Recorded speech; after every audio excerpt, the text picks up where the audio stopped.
And to conclude, let us look now at this last paragraph. He says this: lastly, this universal renunciation to which Jesus invites his specially beloved must be de facto.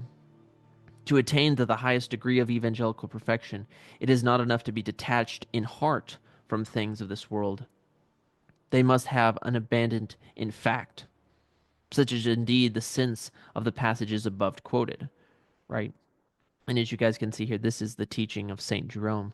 He says the height of the apostolate and the zenith of perfection is to sell all and to give to the poor, and then, free from all ties, to raise heavenwards to Christ.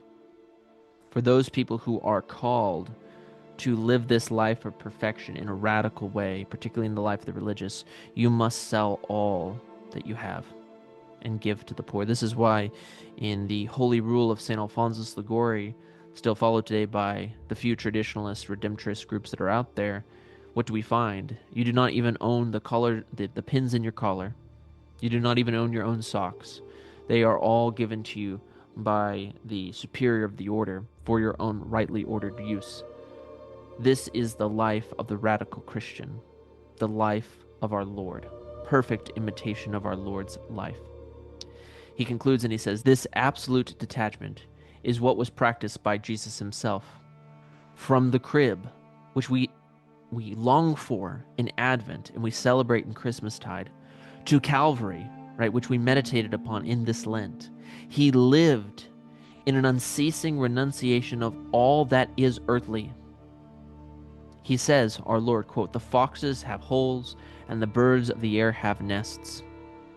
And he says, but the Son of Man hath not where to lay his head, end quote. This, of course, comes from Luke chapter 9, verse 58. The Son of Man did not have a place to lay his head. From the crib to the crucifixion, our Lord led a life of detachment from physical things. He was poor. He was perfectly chaste. And he was obedient to his Father in all things. He says, on the cross, he carried the renunciation to the uttermost limit, to the utmost limit of perfection. He gave his own life. The life of our Lord from the crib to the crucifixion and everything he did was the model.